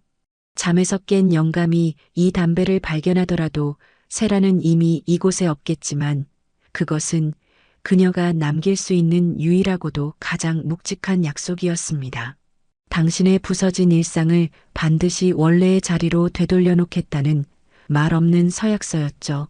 병원을 빠져나온 세라의 묵직한 발걸음이 동네 공원 앞을 지났습니다. 벚꽃잎이 말라붙은 흙바닥 위로 텅 빈 나무 벤치들만이 휑하게 줄지어 있었어요. 늘 영딸 영감이 허리를 꼿꼿하게 펴고 앉아있던 자리. 벤치 아래 흙바닥에는 장기알이 흩어졌던 자국이 아직 희미하게 남아 있었어요. 그 위로 마른 벚꽃잎이 쌓여가고 있었습니다. 아무도 치우지 않은 채 봄이 지나가고 있었죠. 노인들의 왁자지껄한 훈수 소리와 장기알이 부딪히던 경쾌한 마찰음은 완전히 증발해버렸습니다. 상가 유리창 너머로 세라의 뒷모습을 훔쳐보던 동네 상인들은 그녀와 눈이 마주칠까봐 황급히 고개를 돌리거나 블라인드를 내렸죠. 아무도 밖으로 나와 배웅하지 않는 철저하게 고립된 퇴장이었습니다. 하지만 버스 정류장을 향해 걷는 세라의 눈빛에는 한치의 흔들림도 없었어요. 그녀의 어깨에 매달린 낡은 더플백 가장 깊숙한 곳에는 양태호의 노트북에서 빼낸 불법 개통 명단과 거래 내역 사본이 단단하게 묶여 있었습니다. 원본 파일이 담긴 휴대용 저장 장치는 이미 누구도 찾을 수 없는 도심의 안전한 무인 보관함에 숨겨둔 상태였죠. 이것은 노인들의 외면과 깡패들의 협박에 못 이겨 꼬리를 마는 도망이 아니었습니다. 동네 양아치들을 상대하던 좁은 골목에서 그 뒤에 숨은 진짜 배우의 심장부로 전선을 옮기는 후퇴였습니다. 얼마 후 도심으로 향하는 시내버스 맨 뒷자리에 세라가 깊숙이 몸을 기댔습니다. 덜컹거리는 버스 창밖으로 화려한 서울 도심의 네온사인들이 물결처럼 빠르게 흘러가고 있었죠. 모자챙 아래로 가라앉은 세라의 차가운 시선이 어두운 유리창 너머를 집요하게 훑어내렸습니다. 잠시 후 붉은 신호등에 걸린 버스가 교차로 앞에 멈춰 섰을 때였어요. 세라의 시선이 왕복 8차선 대로변에 우뚝 솟은 거대한 유리 빌딩의 꼭대기에 멎었습니다. 어두운 밤하늘을 찌르듯이 솟아오른 건물 외벽에는 장현우가 운영하는 거대 통신 대리점 체인 본사의 대형 간판이 눈이 부시도록 환하게 빛나고 있었습니다. 합법과 제도의 뒤에 숨어 힘없는 노인들의 피를 빨아먹는 거대한 포식자의 진짜 둥지. 세라의 거친 손끝이 무릎 위에 놓인 가방 끈을 꽉 움켜쥐었습니다. 버스가 다시 출발하자 거대한 간판의 불빛이 유리창 위를 천천히 흘러갔어요. 그 불빛이 완전히 사라질 때까지 세라의 고개는 돌아가지 않았습니다. 며칠 뒤 도심 한복판에 우뚝 솟은 장현우의 통신 대리점 체인 본사. 거대한 유리 건물은 늦은 밤에도 권력의 상징처럼 오만한 불빛을 뿜어내고 있었습니다. 그 화려한 로비 구석, 헐렁한 회색 작업복을 입고 밀대 걸레를 쥔 세라가 소리 없이 바닥을 닦고 있었어요. 용역 업체를 통해 야간 청소부로 잠입하는 과정은 생각보다 훨씬 수월했습니다. 편의점 카운터 앞에 알바생이 그랬듯 번듯한 직장인들 사이에서 고개를 숙인 채 쓰레기통을 비우는 청소부 역시 아무도 눈길을 주지 않는 완벽한 투명 인간이었으니까요. 이틀 동안 복도와 화장실을 오가며 세라는 건물 내부의 구조와 보안 카메라의 사각지대를 머릿속 전술지도로 정밀하게 옮겨 그렸습니다. 디데이, 목요일 밤 1시, 야간 근무자들마저 모두 퇴근한 고요한 14층 복도. 세라는 청소 카트를 밀고 통제 구역인 메인 서버실 앞을 지나갔습니다. 복도 양끝에 카메라가 회전하며 교차하는 정확히 7초의 사각지대. 세라의 손이 카트 밑바닥에 숨겨둔 마스터키 복제기를 꺼내 잠금 장치에 소리 없이 밀어 넣었습니다. 묵직한 철문이 부드럽게 열리고 세라가 어둠 속으로 미끄러지듯 파고들었죠. 서버실 안은 거대한 냉각 팬이 돌아가는 웅웅거리는 소리와 수백 개의 붉고 푸른 LED 불빛들로 가득 차 있었습니다. 냉골 같은 서늘한 공기가 전술복 위로 훅 끼쳐왔어요. 세라는 중앙 통제 콘솔 앞에 앉아 주머니에서 소형 USB를 꺼내 꽂았습니다. 키보드를 두드리는 손놀림은 거침이 없었죠. 방화벽을 우회해 메인 데이터베이스의 가장 깊은 곳으로 파고들자 며칠 전 대리점 뒷방에서 파악했던 사기극의 전체 가림이 완벽한 데이터로 쏟아져 내리기 시작했습니다. 노인들의 명의를 도용해 개통한 수만 대의 대포폰 유통 경로, 그 검은 돈이 세탁되어 구청 복지과 간부의 차명 계좌로 흘러들어간 뇌물 이체 내역, 그리고 성우구청장이 직접 결제 서명을 남긴 어르신 디지털 포용 사업의 공식 후원 문서 원본까지, 대리점 직원과 타락한 복지 공무원, 그리고 위선적인 정치인이 하나로 엮인 조직적 범죄의 민낯이었습니다. 세라는 주저없이 모든 파일을 단숨에 복사했어요. 그리고 가장 중요한 마지막 작업이 남아 있었습니다. 세라는 노인들에게 지급된 보급형 스마트폰들을 중앙에서 관리하는 고객 제어 서버에 접근했습니다. 기기를 원격으로 다룰 수 있는 관리자 권한을 탈취한 그녀는 방금 확보한 양태호의 통화 녹음 파일과 뇌물장부, 가리고 대포폰 유통 내역을 하나로 압축해 메인 서버에 업로드했죠. 타겟은 구청에서 사업 명목으로 노인들에게 쥐어준 수백 대의 스마트폰. 세라는 업로드한 증거 파일들이 특정 시간에 알림음과 함께 팝업 화면으로 강제 전송되도록 일괄 푸시 예약을 걸었습니다. 예약된 시간은 내일 오후 2시. 성우구청 대강당에서 구청장과 장현우가 직접 무대에 오르는 디지털 포용사업 성과 보고회의 가장 화려한 클라이맥스 타임이었어요. 힘없는 노인들을 기만하고 착취했던 사기의 도구들이, 그들이 직접 마련한 축제의 무대 위에서 범죄를 폭로하는 가장 치명적인 무기로 뒤집히는 순간을 세팅한 것입니다. 전송 완료 메시지가 모니터에 떠올랐습니다. 세라가 USB를 뽑아 주머니에 챙겨 넣고 서버실 문고리를 잡으려는 찰나였어요. 복도 끝에서 규칙적인 구두 발소리가 들려왔습니다. 예정된 교대 시간보다 10분이나 일찍 순찰을 돌기 시작한 야간 보안 요원이었죠. 서버실의 특수 철문은 닫히고 나서 완전히 잠금이 걸리기까지 약 3초의 딜레이가 있었습니다. 세라는 숨을 죽이고 문을 열어 복도로 빠져나왔어요. 무거운 철문이 천천히 닫히기 시작했습니다. 하지만 복도 반대편에서 다가오던 보안 요원의 날카로운 손전등 불빛이 세라의 낡은 작업복 위를 훑고 지나갔죠. 요원의 시선이 청소 카트 옆에 선 세라와 그 뒤에서 서서히 닫히고 있는 서버실 문을 향했습니다. 그는 의심스러운 눈빛으로 걸음을 빨리해 다가오고 있었어요. 문이 채 잠기기 전에 요원이 손잡이를 당기면 모든 계획이 끝장나는 아슬아슬한 상황이었습니다. 세라는 푹 눌러쓴 모자챙 아래로 시선을 내린 채 걸레를 쥐고 다급하게 카트를 미는 척 몸을 비틀었습니다. 그러고는 카트 모서리에 아슬아슬하게 올려두었던 커다란 플라스틱 세제통을 팔꿈치로 강하게 쳐서 바닥으로 떨어뜨렸죠. 요란한 마찰음과 함께 뚜껑이 열린 세제통에서 끈적한 레몬향 액체가 복도 바닥으로 왈칵 쏟아졌습니다. 아이고, 죄송합니다. 제가 깜빡 졸다가 그만 손이 미끄러져서요.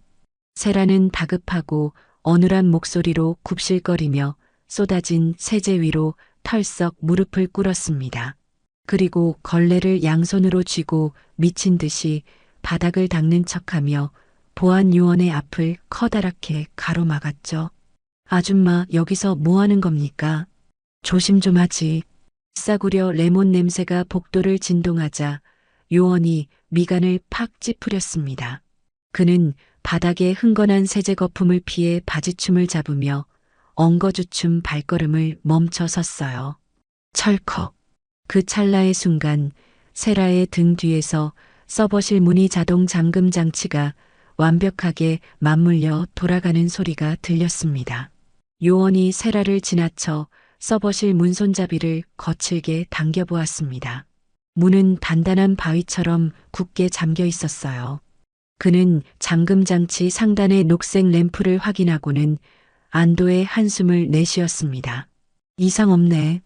바닥 미끄러우니까 얼른 닦고 퇴근하십시오. 요원의 구두 발소리가 다시 복도 저편으로 멀어지기 시작했습니다. 바닥에 엎드린 세라는 그제야 걸레질을 멈추고 아주 가늘고 긴 숨을 조용히 내뱉었어요. 특수부대의 전투 기술이 아니라 누구에게나 고개를 숙여야 하는 투명 인간의 비루한 위장이 거대한 위기를 완벽하게 넘긴 순간이었습니다. 얼마 후 건물 후문을 빠져나온 세라가 어두운 도심의 좁은 골목에 섰습니다. 새벽의 차가운 봄바람이 땀에 젖은 앞머리를 서늘하게 식혀주었죠.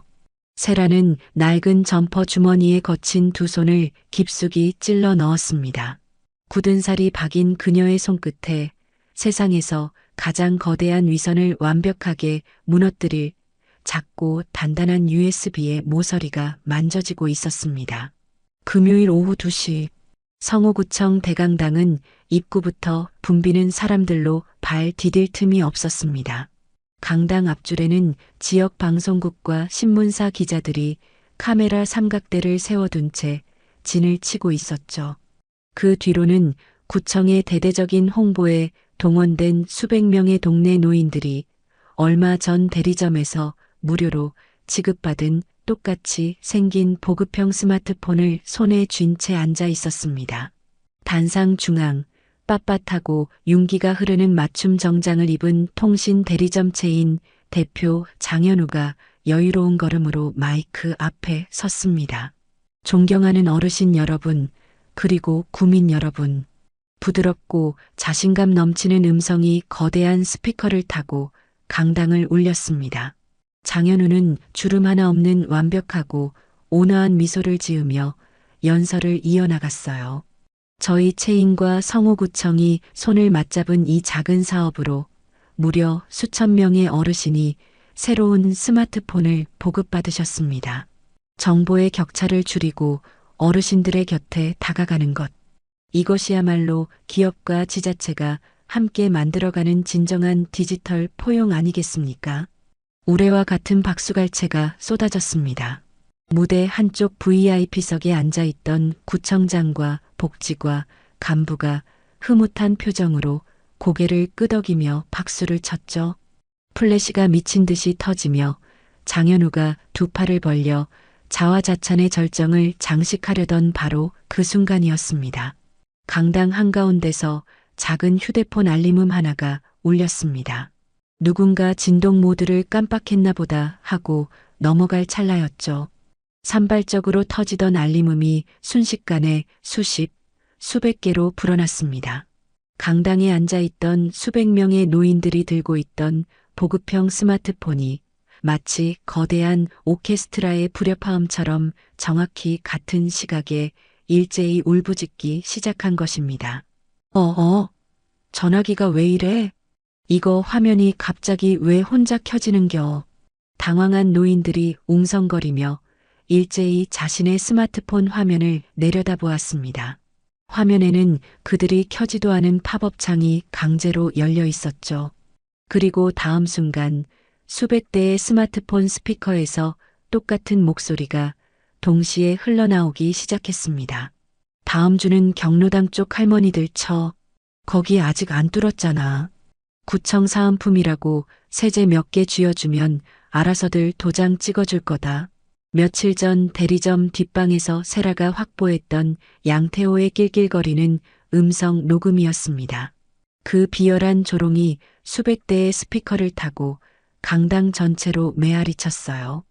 뒤이어 스마트폰 화면이 일제히 다른 영상으로 전환되었습니다. 어두운 고급 한정식집 룸안. 무대 위에서 상생을 외치던 장현우가 VIP석에 앉아있는 복지과 간부에게 두툼한 5만 원권 돈다발 쇼핑백을 건네는 선명한 동영상이 재생되고 있었습니다. 수고하셨습니다, 과장님. 구청장님 쪽 후원 명의만 계속 유지해 주시면 이 정도 성의는 매달 섭섭지 않게 챙겨드리죠. 영상이 끝나자마자 이번에는 빼곡한 엑셀 문서 파일 하나가 화면을 가득 채웠습니다.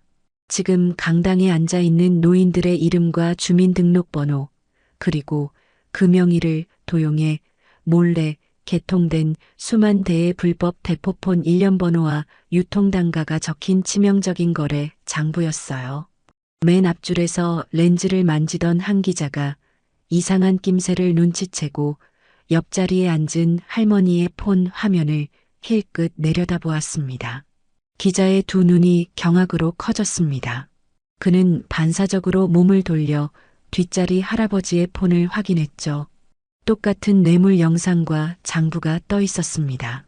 강당 안의 모든 노인들의 폰에 동일한 폭로 증거가 완벽하게 복제되어 스스로 재생되고 있었던 것입니다.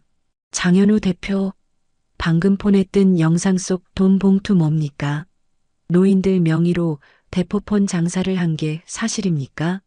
구청장님, 복지 사업을 빙자해 뒷돈을 챙기신 겁니까? 공식 후원 명의를 뇌물받고 내주신 겁니까? 강당은 순식간에 아수라장으로 변했습니다.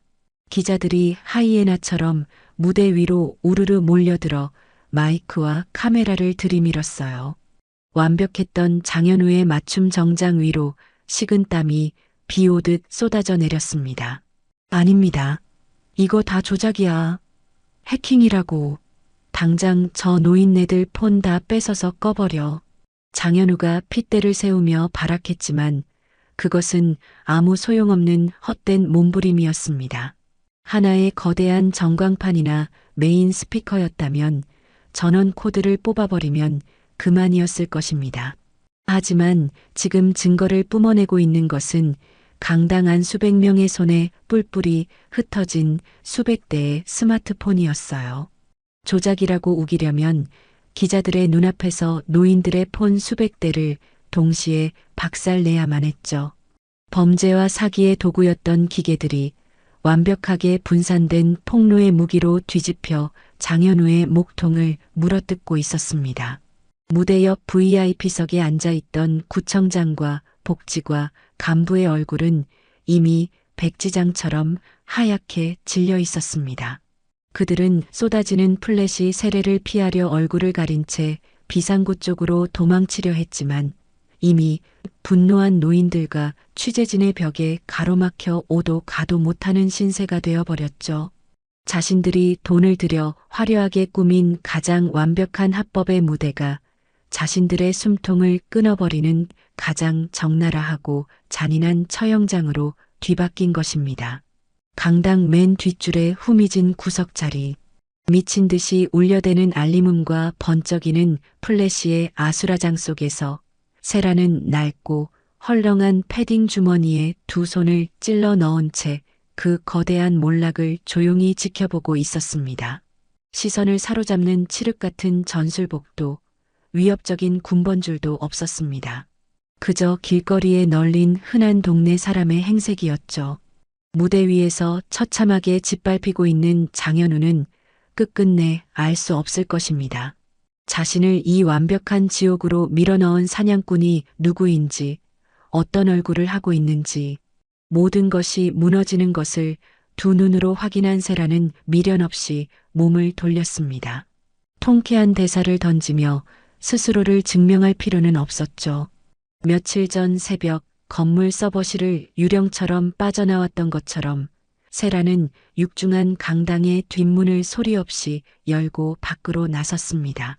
무거운 철문이 등 뒤로 천천히 닫히며 강당 안의 요란한 소음들을 완벽하게 집어삼켰습니다.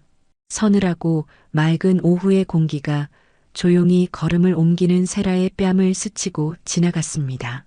폭로 다음 날 아침, 거대한 사기극의 결말은 뉴스 속보의 건조한 활자처럼 빠르고 자비 없이 들이닥쳤습니다.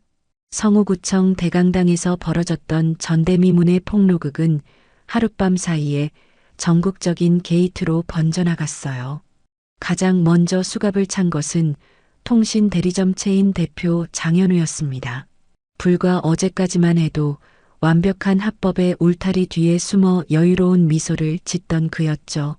하지만 수많은 취재진의 카메라 앞에서 헝클어진 머리로 차가운 쇠고랑을 찬 채 호송차에 오르는 그의 모습은 비참하기 짝이 없었습니다.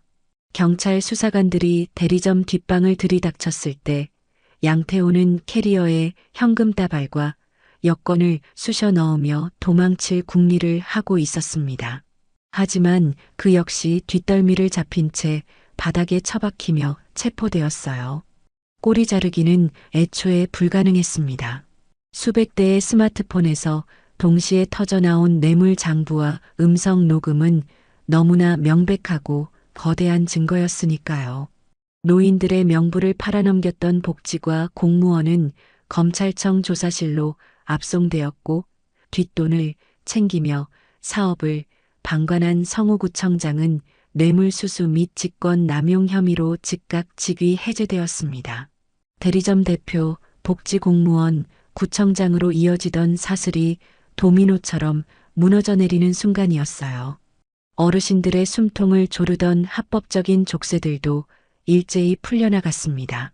노인들의 명의를 도용해 거미줄처럼 엮여있던 수만 개의 불법 대포폰 회선이 통신사에 의해 전량 직권 해지되었어요. 다음 달이면 어김없이 날아올 예정이었던 수백만 원의 통신비 청구서와 위약금, 고지서들은 모두 백지화되었습니다. 제도의 이름으로 가해졌던 서늘한 폭력이 마침내 제자리를 찾은 것입니다. 그로부터 며칠 뒤 성호병원 정형외과 병동의 좁은 입구로 익숙한 얼굴이 걸어 나왔습니다. 먼지 하나 없이 깔끔하게 다려진 베이지색 봄 점퍼를 입은 최영달 영감이었습니다. 산산조각 났던 고관절에는 단단한 철심이 박혀 있었고 그의 오른손은 뭉툭한 나무 지팡이를 꽉 쥐고 있었어요. 한 걸음을 뗄 때마다 이마에 미세한 식은땀이 맺히고 얕은 신음이 새어나올 정도로 힘겨운 보행이었습니다. 하지만 지팡이에 체중을 의지한 영감의 굽은 등만큼은 예전 장기판 앞에 앉아있을 때처럼 꼿꼿하고 바르게 펴져 있었습니다. 지독한 소독약 냄새가 나던 병원 문을 나선 영감이 가장 먼저 발길을 돌린 곳은 집이나 매일 아침 들르던 편의점이 아니었어요. 택시를 타고 동네 초입에 내린 그는 익숙한 빌라촌 오르막길을 향해 천천히 걸음을 옮겼습니다. 따뜻한 봄바람이 영감의 해진 점퍼 자락을 부드럽게 스치고 지나갔죠.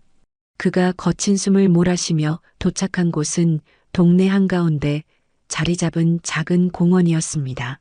공원 입구에 걸려있던 디지털 포용 사업 현수막은 이미 철거된 뒤였습니다. 영감은 텅 빈 허공 아래를 지나 느티나무 아래의 낡은 나무 벤치로 다가갔습니다. 조폭들의 행패 이후 오랫동안 아무도 찾지 않아 차갑게 식어있던 자리. 세라가 도망치듯 동네를 떠나던 날 저녁 붉은 햇살만이 쓸쓸하게 내리고 있던 바로 그 빈 벤치였어요.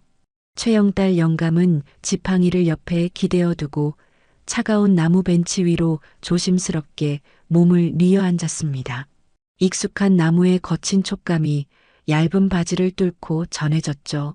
그는 점퍼 주머니에 손을 넣어 작은 종이 상자 하나를 꺼냈습니다. 세라가 말없이 병실 탁자 위에 올려두고 떠났던 그 곽 담배였습니다. 투박하고 주름진 손가락이 빳빳한 비닐 포장을 뜯고 하얀 담배 한 개비를 천천히 뽑아냈어요. 영감은 그 담배를 마른 입술 사이에 조용히 물었습니다. 하지만 주머니를 뒤져 라이터를 꺼내거나 담배 끝에 불을 붙이지는 않았습니다. 아직 잃어버린 일상이 완벽하게 돌아온 것은 아니었으니까요. 겁에 질려 뿔뿔이 흩어졌던 장기판의 노인들도 매일 아침 자신에게 10초의 무뚝뚝한 온기를 건네주던 편의점 알바생도 아직 이 공원 벤치로 돌아오지 않았습니다. 최영달 영감은 불이 붙지 않은 하얀 담배를 입에 문 채 두 손을 무릎 위에 단정하게 올려두고 텅 빈 공원의 앞길을 묵묵히 응시하고 있었습니다. 오랫동안 주인을 잃고 비어있던 낡은 벤치 위에 다시 하나의 단단하고 정중한 그림자가 채워지는 고요한 봄날 오후의 풍경이었습니다. 제13화 장기 한판. 며칠 뒤 봄 햇살이 제법 따뜻하게 내려앉은 동네 공원. 느티나무 아래 낡은 벤치에는 최영달 영감 혼자 조용히 앉아 있었어요. 철심을 박은 고관절 때문에 그의 곁에는 뭉툭한 나무 지팡이가 비스듬히 세워져 있었죠. 영감은 아무 말 없이 텅 빈 벤치의 반대쪽 끝을 가만히 응시하고 있었습니다. 얼마 지나지 않아 공원 입구 쪽에서 바스락거리는 발소리가 들려왔습니다. 얇은 등산복 차림의 김영감이 머뭇거리며 다가오고 있었어요. 그는 벤치에 앉은 최영달 영감을 보고도 멋쩍은 인사조차 건네지 않았습니다. 대신 주머니에서 꼬질꼬질한 헝겊수건 하나를 주섬주섬 꺼냈죠. 김영감은 말없이 허리를 숙여 오랫동안 아무도 앉지 않아 뽀얗게 흙먼지가 내려앉은 벤치 위를 박박 닦기 시작했습니다. 무서운 깡패들의 협박에 못 이겨 세라의 바짓가랑이를 붙잡고 모진 말을 내뱉었던 그날의 부끄러움과 미안함을 거친 손놀림으로 투박하게 지워내고 있었어요. 곧이어 또 다른 발소리가 공원 모래바닥을 밟으며 다가왔습니다. 두꺼운 솜조끼를 입은 박영감이 다가와 벤치 위에 낡은 나무판 하나를 조심스럽게 내려놓았죠. 반으로 접혀있던 나무판을 양옆으로 쫙 펼치자 빛바랜 익숙한 격자무늬가 모습을 드러냈습니다. 며칠 전 양태호의 부하들이 거칠게 밀쳐 시멘트 바닥으로 처박혔던 바로 그 장기판이었습니다. 바닥에 나뒹굴던 장기판과 나무 알들을 누군가 말없이 주워 담아 부서진 모서리를 투명 테이프로 칭칭 감아 소중하게 보관하고 있었던 것입니다. 박 영감은 검은 비닐봉지 안에서 붉고 푸른 글씨가 적힌 나무 알들을 한 움큼 꺼냈습니다. 그리고 장기판의 교차점 위에 하나하나 아주 정성스럽게 제자리를 찾아 올려놓기 시작했죠. 시멘트 바닥에 긁혀 흠집이 난 장기알들이 제 위치를 찾아가며 작고 달그락거리는 소리를 냈습니다. 미안하다는 말도 우리가 비겁했다는 핑계도 없었습니다. 그저 먼지 쌓인 벤치를 말없이 닦고 부서졌던 장기판을 다시 펼치고 흩어진 알들을 원래의 자리로 돌려놓는 것. 평생을 거칠고 무뚝뚝하게 살아온 이 늙은 사내들이 할 수 있는 가장 처절하고도 진심 어린 참회의 방식이었어요. 모든 장기알이 제자리를 찾고 노인들이 벤치 주변으로 둥그렇게 모여 앉았을 때였습니다. 공원 어귀에 익숙한 인형이 나타났어요. 검은 캡 모자를 푹 눌러쓰고 헐렁한 바람막이 주머니에 두 손을 찔러 넣은 세라였습니다. 장기판을 내려다보던 노인들의 어깨가 일순간 움찔하며 굳어졌습니다. 그들의 주름진 시선이 허공에서 미세하게 흔들리며 세라의 눈치를 살폈지만 아무도 감히 먼저 입을 열어 그녀를 부르지 못했죠. 무거운 침묵이 벚꽃잎 흩날리는 공원의 공기를 묵직하게 짓누르고 있었습니다. 그때 벤치 끝에 앉아있던 최영달 영감이 고개를 들었습니다. 그는 옆에 세워둔 지팡이를 한번 고쳐쥐고는 벤치 중앙에 놓인 장기판을 툭 턱짓으로 가리켰습니다. 영감의 차분하고 정중한 목소리가 공원의 정적을 갈랐어요. 윤 학생, 이리 와서 한판 두자. 처음 만났던 그 아침 벤치 끝자리를 내어주며 건넸던 바로 그 문장이었습니다. 하지만 낡은 벤치 위로 내려앉은 그 한마디의 무게는 완전히 달랐어요. 도망치지 않고 홀로 거대한 깡패들과 제도의 벽을 부수고 돌아온 상처 입은 전사를 향한 가장 묵직한 용서이자 다정한 감사의 인사였습니다. 세라는 공원 입구에 가만히 서서 노인들과 장기판을 번갈아 바라보았습니다. 그리고 굳게 다물려 있던 입술을 미세하게 풀며 천천히 걸음을 옮겨 벤치 끝자리에 조심스럽게 엉덩이를 걸쳤습니다. 세라의 거칠고 마른 손끝이 장기판 위로 뻗어나가 반질반질하게 손때가 묻은 나무 장기알 하나를 가볍게 집어들었어요. 탁! 세라의 장기알이 경쾌한 마찰음과 함께 나무판 위에 내려앉았습니다. 그 소리가 신호탄이라도 된 듯 굳어있던 노인들의 입이 일제히 터져 나오기 시작했죠. 아따, 거기를 파고들면 어떡혀. 척 봐도 저쪽 포가 넘어올 자리구만. 가만 있어봐. 윤 학생이 다 생각이 있어서 두는 거니까 훈수 좀 그만둬. 조각난 나무 알들이 낡은 격자무늬 위를 쉴 새 없이 오가며 투박하고 건조한 파여름을 냈습니다. 차갑게 얼어붙었던 공원의 공기 위로 노인들의 왁자지껄한 훈수와 헛기침 소리가 훈훈하게 뒤엉켜 번져 나가기 시작했어요. 산산조각 났던 평범하고 소란스러운 일상이 마침내 제자리로 완벽하게 돌아오는 따뜻하고 경쾌한 소리였습니다. 다음 날 이른 아침, 낡은 빌라 원룸 안으로 맑은 봄 햇살이 조용히 스며들고 있었습니다. 세라는 바닥에 놓인 더플백의 지퍼를 열었어요. 거칠고 마른 손끝에 차갑고 단단한 금속이 닿았습니다. 며칠 전 병실의 소독약 냄새에 짓눌려 가방 밑바닥에서 꺼냈던 바로 그 은빛 군번줄이었죠.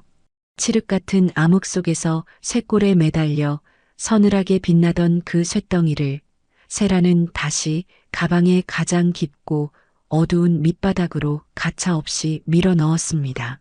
지퍼가 맞물리며 닫히는 건조한 마찰음이 방 안을 울렸습니다.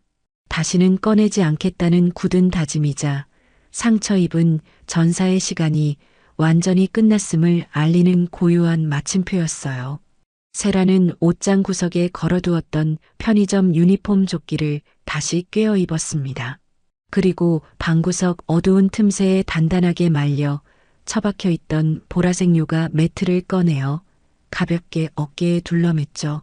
서늘한 금속의 무게를 내려놓은 자리에 부드럽고 푹신한 일상의 감촉이 다시 온전하게 제자리를 찾았습니다.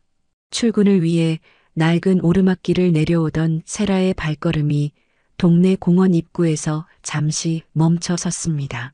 입구의 가로등 사이에 흉물스럽게 매달려 있던 구청의 디지털 포용 사업 현수막은 흔적도 없이 철거되어 있었어요.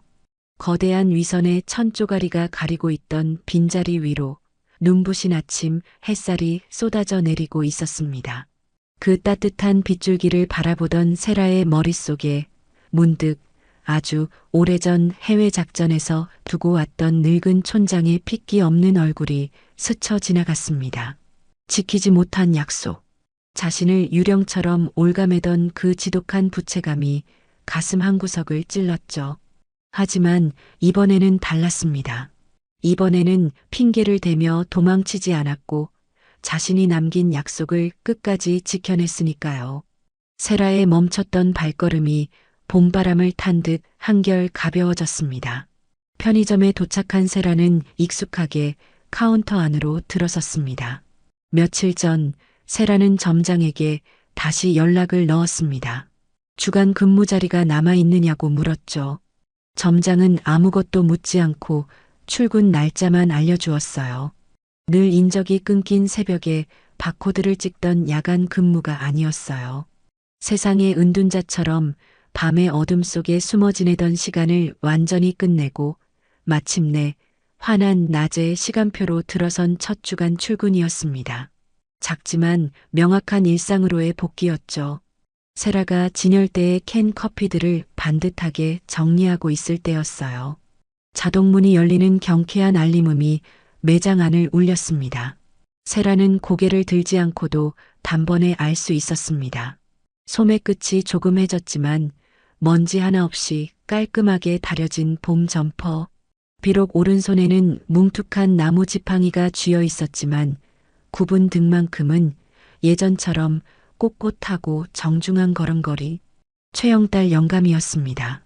영감은 카운터 앞으로 다가와 빳빳한 1,000원짜리 지폐 4장과 500원짜리 동전 하나를 미리 준비해 소리 없이 내려놓았죠. 같은 거. 짧고 투박한 영감의 한마디. 세라는 아무것도 묻지 않고 카운터 아래에서 곽 담배 하나를 꺼내 밀어주었습니다. 처음 만났던 그 아침과 똑같은 담배, 똑같은 동작이었어요. 영감은 익숙하게 담배를 점퍼 안주머니에 챙겨 넣으며 낮고 차분한 목소리로 인사를 건넸습니다. 수고했어. 대화다운 대화 한 번 섞이지 않은 찰나의 순간, 매일 아침 반복되던 그 10초의 일상이 완벽하게 돌아온 것입니다. 겉으로 보기엔 달라진 것이 하나도 없는 평범하고 건조한 풍경이었지만 그 짧은 인사 속에 담긴 묵직한 온기는 처음과는 감히 비교할 수 없을 만큼 깊고 단단했습니다. 영감이 투명한 유리문을 열고 편의점 밖으로 천천히 걸음을 옮겼습니다. 카운터 안에 선 세라는 유리문 너머로 멀어지는 영감의 뒷모습을 가만히 응시했어요. 지팡이를 짚고 낡은 공원 벤치를 향해 걸어가는 최영딸 영감의 구분 등 위로 눈부시고 따뜻한 아침 햇살이 포근하게 내려앉고 있었습니다. 그 평화롭고 찬란한 풍경을 지켜보는 세라의 굳게 다물린 입가 위로 아주 옅고 부드러운 미소가 조용히 번져가고 있었습니다. 오늘 드라마 어떠셨나요? 707 특임대 출신 여군 특선 드라마 세 번째 이야기였습니다. 세라와 최영딸 영감의 우정, 그리고 세라에 의해 참교육받게 되는 나쁜 놈들의 이야기가 시원한 감동을 느끼게 해줬는데요. 이제 완연한 봄 날씨인데 날씨처럼 기분 좋아지는 드라마였던 것 같습니다. 앞으로도 마음을 움직이는 드라마로 찾아뵙겠습니다. 감사합니다.